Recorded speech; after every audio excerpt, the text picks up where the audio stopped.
যে বিএনপির নাম ব্যবহার করে কিছু অপকর্ম করা হয়েছে। আপনারা আজকে বিএনপির নাম ব্যবহার করে যাতে কেউ অপকর্ম করতে না পারে সেই দিকে আপনাদের লক্ষ্য রাখতে হবে, কাজ করতে হবে।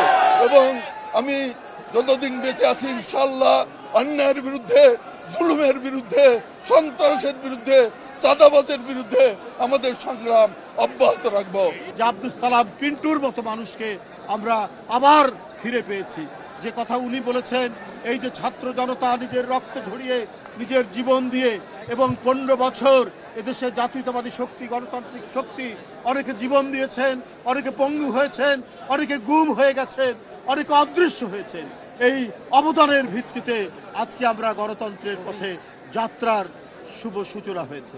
আজকে সেই ভয়ঙ্কর ফ্যাসিস্ট খুনি যে বাংলাদেশের প্রত্যেকটি রাস্তা, গলিপথ, মেঠোপথকে রক্তাক্ত করেছে শুধুমাত্র নিজেকে ক্ষমতায় থাকার জন্য, তিনি আজকে পালিয়ে গেছেন।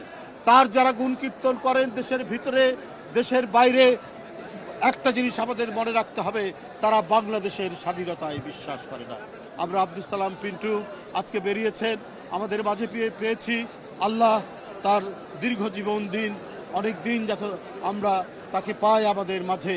আমরা যে কথাটি এখানে তিনি দেশটা জনাব তারেক রহমানের যে বক্তব্যটি দিয়েছেন দেখেছেন, এসেই তিনি এই কথা বলেছেন যে বিএনপির নামধারী যারা অপকর্ম করবে তাদের কোনো নিস্তার নেই।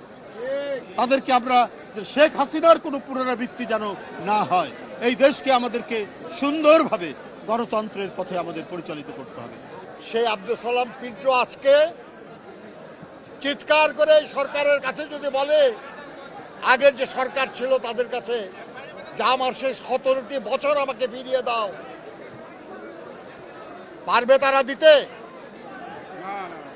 যারা আমাদের সহকর্মী গুম হয়েছে, খুন হয়েছে, তাদের পরিবারের কাছে এদের কোনো জবাব আছে? যারা এই জুলাই আগস্টে নিহত হয়েছে, আহত হয়েছে, তাদের কাছে কোনো জবাব আছে? আর এর কোনো জবাব না দিয়ে জনগণের সামনে আসার কোনো অধিকার তাদের নাই।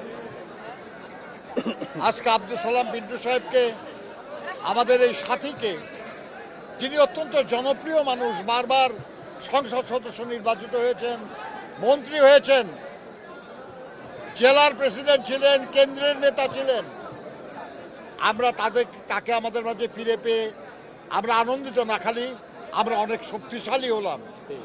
তার মতো একজন নেতা, যিনি মাওলানা ভাসানের সঙ্গে কাজ করেছেন, এমন একজন নেতার উপস্থিতি বিএনপিকে আরো শক্তিশালী করবে।